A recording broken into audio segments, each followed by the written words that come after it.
Viva! Sejam bem-vindos à Super Brands Talks, esta iniciativa da Super Brands Angola. Nós hoje trazemos um tema que tem vindo a ser cada vez mais, ou que tem vindo a estar cada vez mais presente nas conversas, não só das equipas de recursos humanos, mas por toda a gente que se interessa por competências e por skills. Estamos a falar de hard skills e soft skills, portanto, o que nós queremos hoje aqui discutir um pouco é o que é que as marcas mais valorizam e temos um convidado que é José Carlos Lourenço. José Carlos, bem-vindo. Viva, boa tarde. Viva, boa tarde. Eu queria primeiro partilhar consigo que esta é uma estreia para mim também, por isso agradeço mais uma vez agora publicamente o facto de ter aceitado o convite para estar à conversa comigo hoje. Com muito gosto, vamos lá. Vamos lá então. Primeiro, antes de nós começarmos a falar sobre o tema propriamente dito das soft skills e das hard skills, eu queria que partilhasse um pouco connosco de uma forma sucinta o seu percurso destes 30 ou mais anos, o que é que tem andado a fazer basicamente nestes anos todos. Muito bem, é um gosto estar aqui, ainda por cima é uma primeira vez para ambos, portanto estamos aqui no mesmo barco e vai correr seguramente muito bem.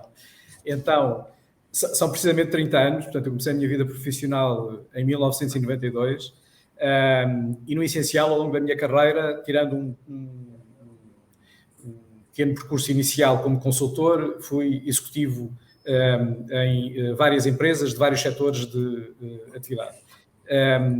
No último ano regressei às origens e, portanto, voltei outra vez à consultadoria em várias áreas, nomeadamente na área de capital humano. Portanto, sou uma pessoa que ao longo da vida tive que interagir com muita gente, com soft skills, hard skills e toda a espécie de skills que possamos imaginar e, portanto, acho que tenho alguma coisa para partilhar a este nível. Sem dúvida, essa foi, ou o seu percurso foi uma das razões pela qual ou pelas quais nós decidimos convidá-lo. Vamos então entrar no tema que nos traz cá. Acho que vai concordar comigo se eu disser que há umas décadas as competências que as marcas ou as empresas procuravam nos seus colaboradores ou nas pessoas que queriam que integrassem as suas equipas eram as chamadas mais tradicionais, não é? Portanto, pessoas com formação superior, com habilidades mais técnicas, talvez com conhecimento em línguas estrangeiras, embora isso continue a ser algo bastante importante nos dias que correm. Eu li que no ano passado o Fórum Económico Mundial lançou um reporte que fala precisamente destas habilidades do futuro. Que tem mais a ver, não tanto com as competências técnicas das pessoas, mas com aquelas que são mais soft, que depois eu já lhe vou pedir que nos fale um bocado sobre isso. A primeira questão que eu gostava de lhe colocar é, tendo em conta as características das hard skills e das soft skills, se acredita que as soft anulam as hard ou se existe uma forma de elas se complementarem entre si. Muito bem. Se calhar vale a pena dizer que por uma questão de facilidade nós tentamos arrumar as coisas assim em sítios distintos, não é? Uma gaveta para uma coisa, outra gaveta para outra, uma caixinha para arrumar um conceito e outro para arrumar outro diferente. Julgo para efeitos da discussão e para analisar diferentes tipos de competências, isso pode ser útil, mas gostava de sublinhar que esta separação normalmente é excessivamente rígida. É demasiado académico estarmos a fazer esse tipo de separação. Quando alguém frequenta uma universidade e está a fazer um curso de gestão, de engenharia, etc., é verdade que está a tornar-se mais competente do ponto de vista dos chamados hard skills, portanto, está ali a construir competências técnicas, etc., mas Ao ir para uma universidade, está a conhecer pessoas, está a interagir com uma turma, está a interagir com professores, está a interagir com um grupo de trabalho, está a interagir com todo aquele espaço amplo que é a universidade. E, de repente, afinal de contas, a pessoa não está ali apenas a ganhar competências técnicas, está a desenvolver-se também do ponto de vista pessoal e a ganhar as tais outras competências que são manifestamente complementares.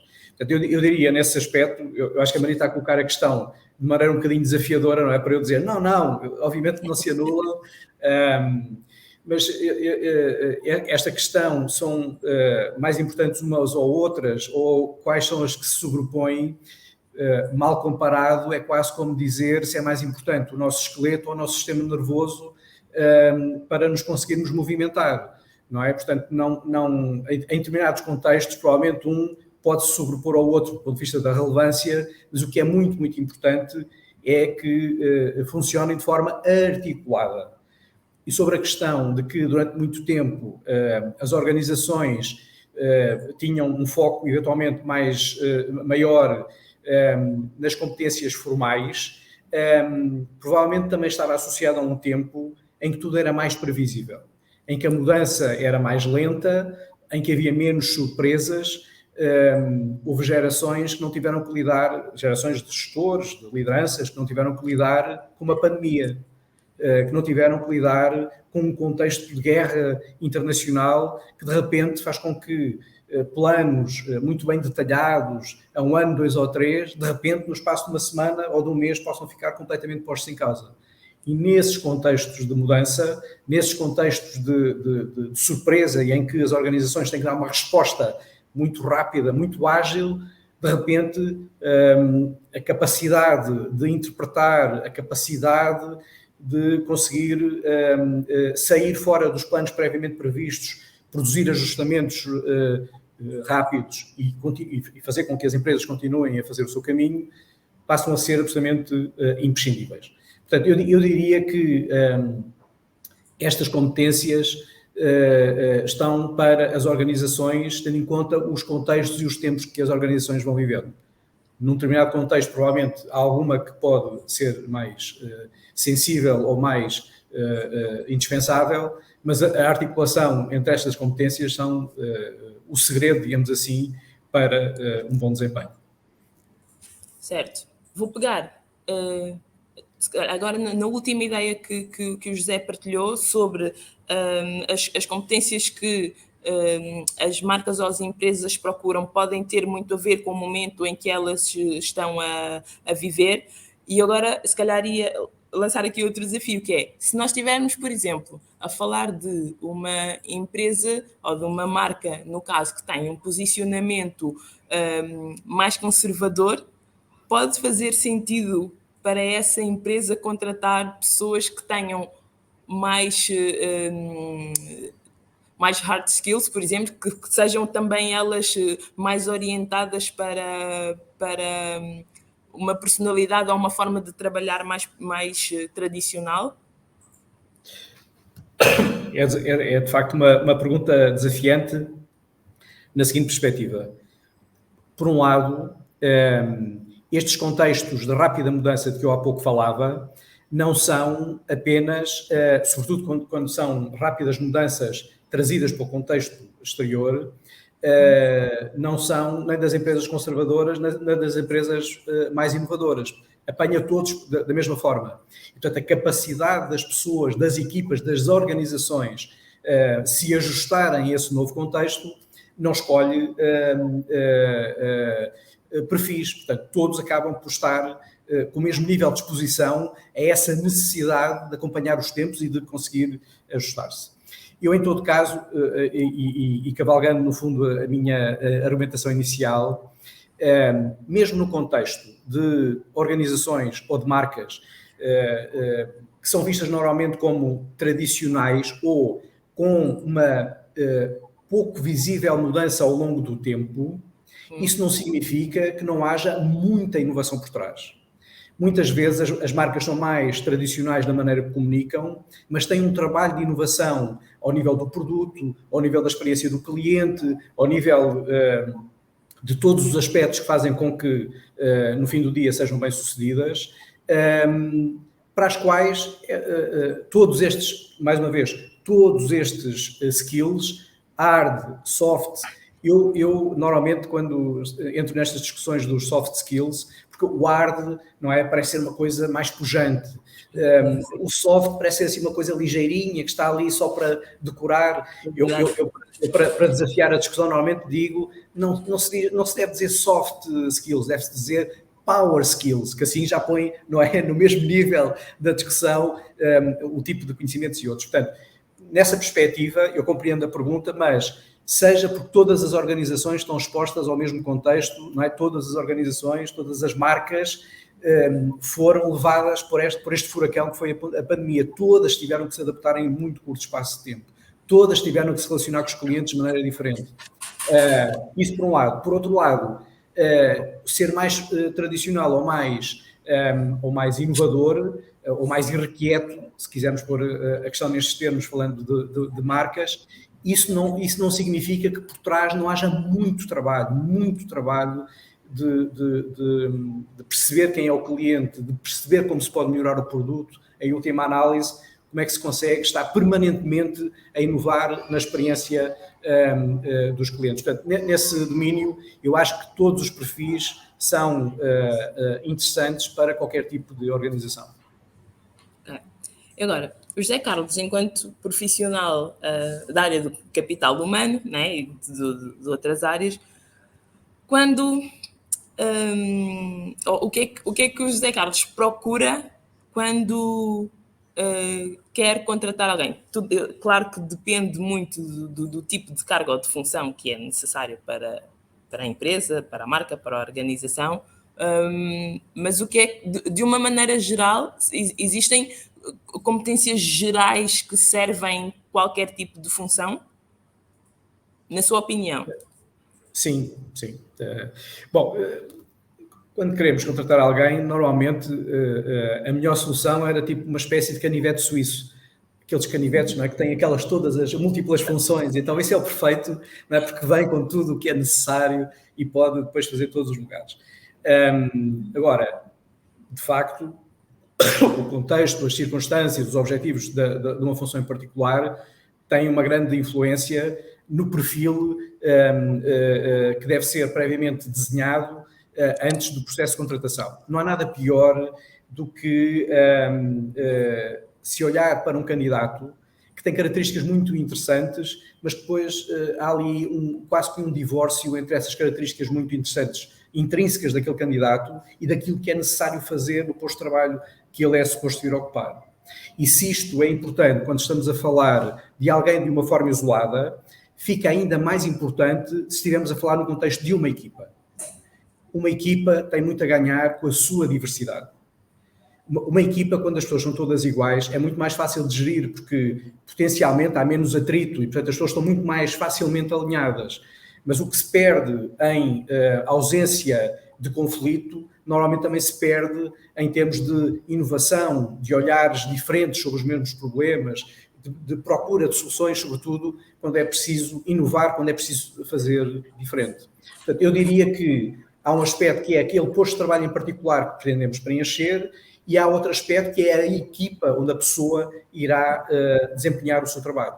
Portanto, nesse contexto, em função da equipa, em função do posto de trabalho, existem aspectos das várias competências da pessoa que devem ser tidos em consideração. Em última análise, o que eu acho muito importante é que, para além das competências absolutas que a pessoa possa ter, haver uma convicção forte, feita esta análise prévia, claro, haver uma convicção forte de que a pessoa vai ocupar aquele lugar, se vai sentir feliz a fazer aquele trabalho e vai poder, de facto, acrescentar dentro da organização.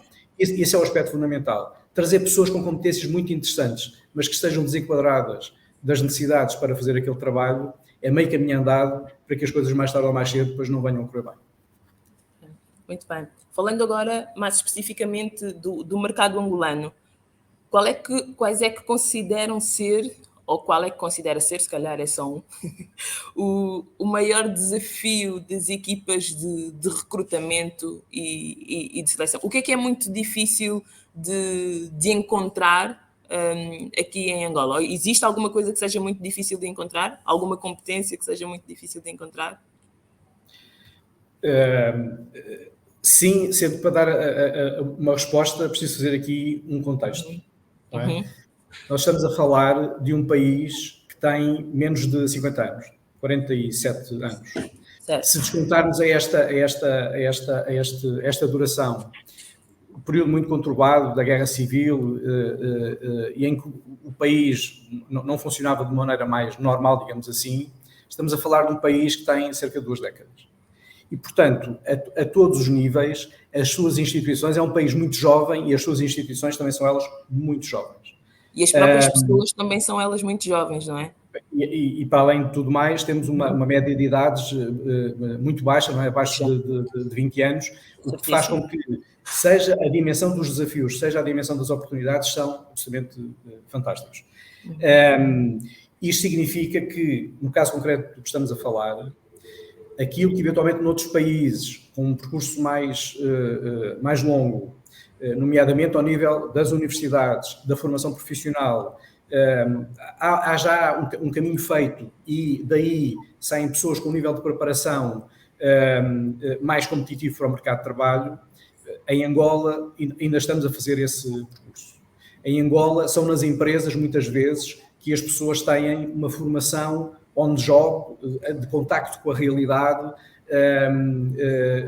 que as faz ser cada vez mais aptas, não é, a fazerem o seu caminho. Eu, tendo em conta estas dificuldades, a generalidade das empresas com alguma dimensão tem apostas na área da formação muito significativas, tem muitas vezes academias internas e isso é um contributo extraordinário para os jovens em Angola.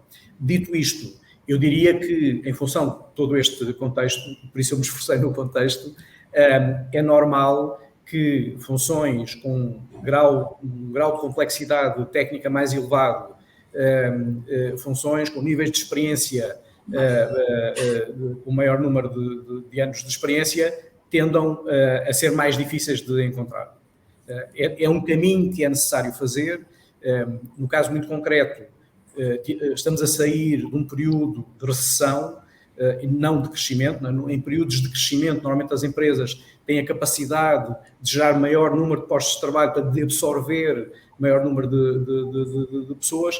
Neste contexto muito particular que nós vivemos nos últimos 5 anos, ainda por cima, estamos a falar de um país que tem 20 anos de normalidade, dos quais os últimos 5 foram anos de crise. Portanto, isto de facto torna as coisas bastante difíceis.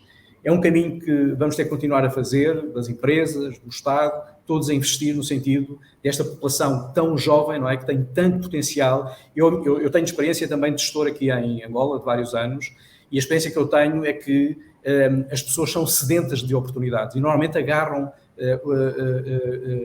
com as mãos, com os braços, não é, as oportunidades de qualidade que se vão disponibilizando no mercado. Portanto, há de facto essas dificuldades, são acrescidas pela circunstância de no pós-Covid o mercado de trabalho a nível internacional também sofreu grandes alterações e, portanto, cada vez é mais difícil convencer pessoas a fazerem mobilidade internacional e, portanto, quem tem essa missão de no mercado ir identificando e recrutando pessoas, normalmente para este tipo de funções há dificuldades acrescidas. Outra questão que eu gostava de lhe colocar, José Carlos, é a seguinte: da sua experiência de trabalho, que competências é que considera que os recrutadores têm de ter para não apostarem sucessivamente nos chamados erros de casting? E eu faço esta questão porque acredito, isto agora é uma opinião pessoal, que, por exemplo, no caso das power skills, é mais difícil nós entendermos, por exemplo, numa entrevista ou num processo de recrutamento, se aquela pessoa tem ou não inteligência emocional ou tem ou não mais propensão para ser um líder, não é? Apesar de, acredito, possa haver formas de se perceber isso, mas é mais difícil do que comprovar, por exemplo, que alguém tem as hard skills, que basta trazer um certificado da universidade e comprovamos que somos formados naquela área. Por isso, enquanto recrutador, o que é que tem de se ter ou tem de se saber para não estarmos sempre a ter de procurar pessoas? Bom, aqui é mais uma vez uma área onde a combinação dos hard skills e dos power skills dos recrutadores faz muita diferença. Certo. Digo isto porque existem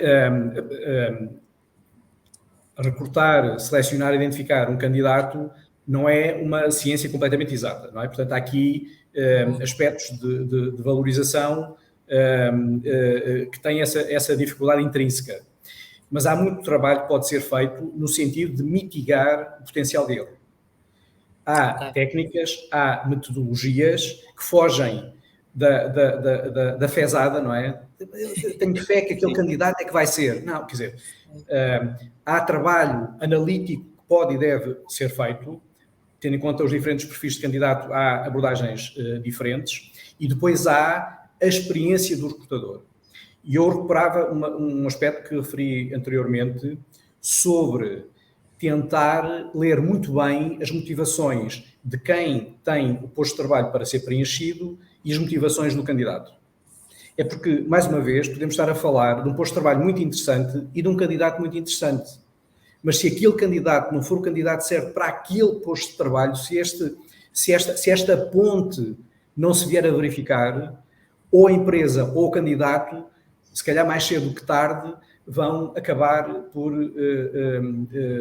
chegar a um divórcio de uma situação que profissionalmente se podia antecipadamente ter identificado.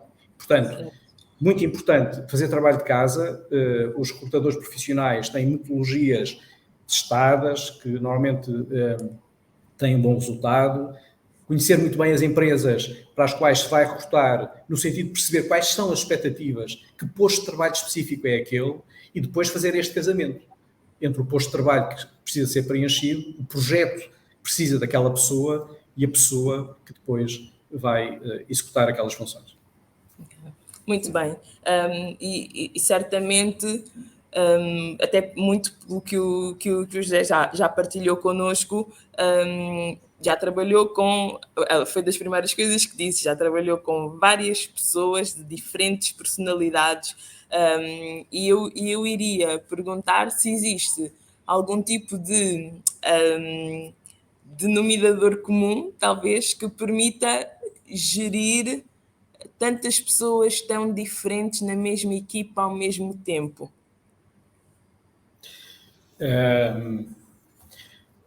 Sim, aliás, esse é um tema cada vez mais sensível e mais relevante, porque mais do que se calhar em qualquer outro momento do tempo, dentro da mesma organização, vamos tendo cada vez pessoas mais diferentes, em idade, em religião, em orientação sexual, enfim, uma panóplia de perfis que faz com que a diversidade que eu atrás falava possa ser mais fácil de ser atingida, mas implica um esforço adicional de integração de toda esta diversidade.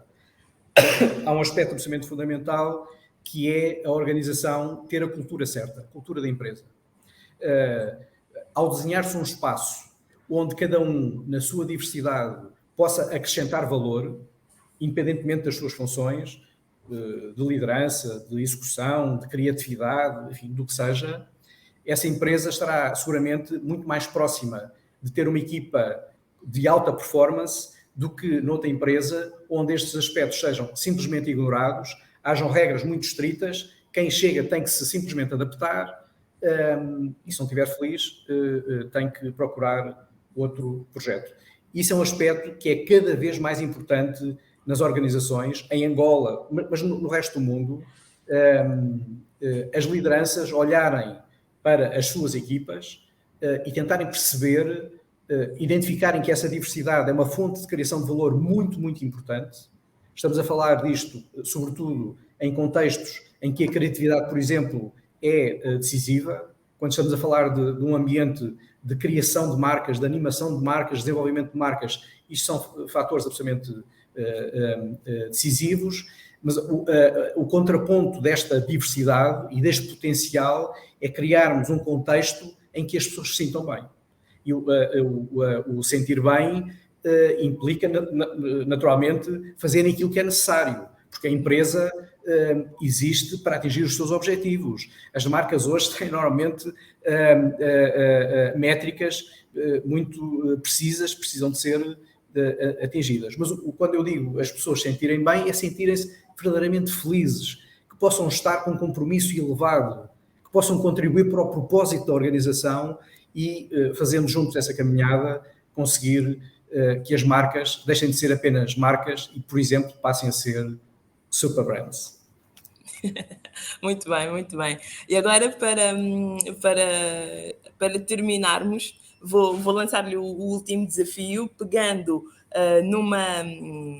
numa power skill que referiu agora nesta sua última intervenção, que é precisamente a criatividade e a importância do pensamento criativo, não é? Hoje nas organizações, e a esta power skill eu vou acrescentar confiança, liderança, inteligência emocional e a desafiar, para fecharmos, a desafiar o José Carlos a acrescentar aqui uma ou mais algumas, ou a dizer-me se, na sua opinião, isto estamos a falar exclusivamente destas tais habilidades do futuro, ou Isso. se, na sua opinião, este conjunto torna um candidato, isto partindo do pressuposto que um candidato pode ter todas estas características, ou se este conjunto de habilidades torna um candidato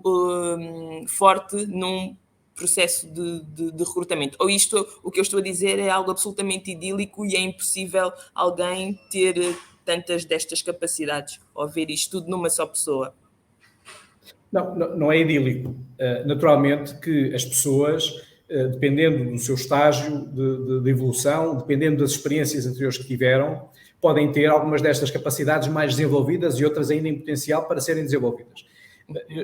Estas competências que a Maria acabou de referir são muito importantes, não é? Tudo aquilo que nós estivemos a falar.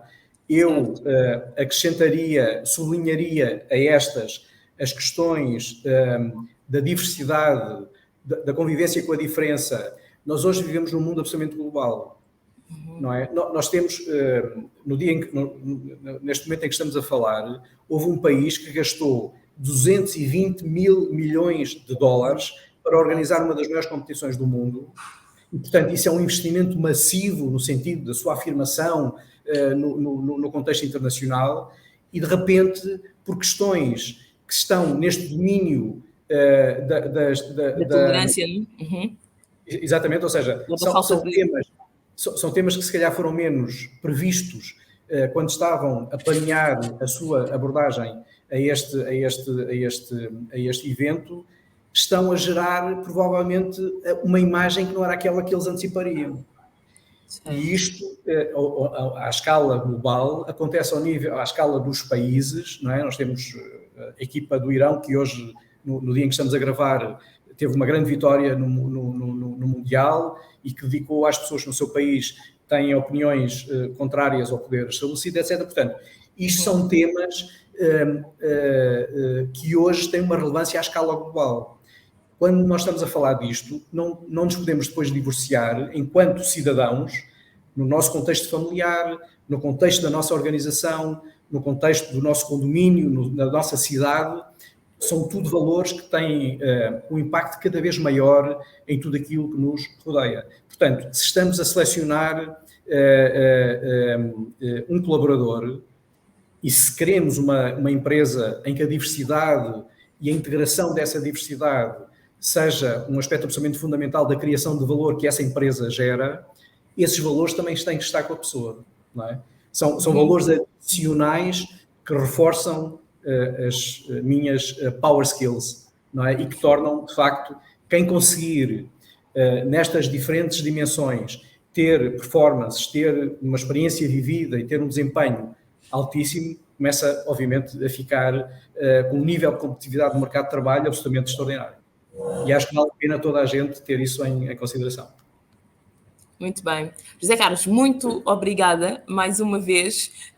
E se calhar eu vou agora fechar esta nossa talk, desejando ou esperando que realmente o mercado angolano e aqui o mercado angolano possa continuar a crescer, não é? E passar de ser jovem a adulto, tendo sempre em consideração, principalmente as equipas que têm esta responsabilidade de captar talento, tendo sempre em conta que é possível casar as hard e as power, e eu acredito eu que tendo isso em consideração, poderemos continuar a fazer profissionais muito capazes e muito competentes, eu acho que é muito isso que precisamos.